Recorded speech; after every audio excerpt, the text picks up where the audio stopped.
Guys నా దగ్గర ఇన్ని బ్యాంగిల్స్ ఉన్నా ఈ డ్రెస్ కి మ్యాచ్ అయ్యే బ్యాంగిల్స్ ఒక్కటి లేవు and I wanted something fancy అనమాట. సో అందుకే I decided to do DIY sequence bangles. దీనికి మనకు కావాల్సింది సీక్వెన్స్ కావాలి, అంటే చెమ్కి, బ్యాంగిల్స్ అండ్ సిల్క్ థ్రెడ్. మీకు బ్యాంగిల్స్ కి సిల్క్ థ్రెడ్ ఎలా చేయాలో తెలుసు కదా ఆల్రెడీ. ఇప్పుడు మెయిన్ ప్రాసెస్ స్టార్ట్ అవుతుంది. మనకు OHP4 షీట్ తీసుకొని పెటల్స్ డ్రా చేసుకోవాలి ఫస్ట్.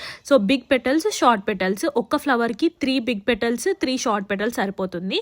సో జర్దోసి కావాలి, అవుట్ లైనింగ్ జర్దోసి వేసుకొని లోపల నేను 2 కలర్ సీక్వెన్స్ తీసుకున్నాను కాబట్టి ఫస్ట్ ఒక డార్క్ కలర్, లైట్ కలర్ ఇలా పెటల్స్ అన్ని అయిపోయాక ఫ్లవర్ అరేంజ్మెంట్ లాగా చేసుకొని 7000 బీ గ్లో తో స్టిక్ చేసుకొని మధ్యలో ఇట్లా షుగర్ బీట్స్ ని కూడా స్టిక్ చేసుకోవాలి. వెనకాల వ్యాక్స్ స్ట్రిప్ ని అతికిచ్చాను సో దట్ స్టిఫ్ గా ఉంటదని. అండ్ ఒక్క బ్యాంగిల్ కి 5 ఫ్లవర్స్ పడతాయి. అంటే ఇమాజిన్ ఎంత వర్క్ అసలు. నాకు 2 డేస్ పట్టింది ఈ 2 బ్యాంగిల్స్ చేయడానికి. ఫ్లవర్స్ అన్ని అయిపోయాక బ్యాంగిల్ కి అతికించుకోవడమే. ఎంత బ్యూటిఫుల్ గా టర్న్ అవుట్ అయిందో. ఇది నా ఫస్ట్ టైం ట్రై చేయడం, బట్ బాగా వచ్చింది కదా. మీకు ఎలా అనిపించింది? బాయ్.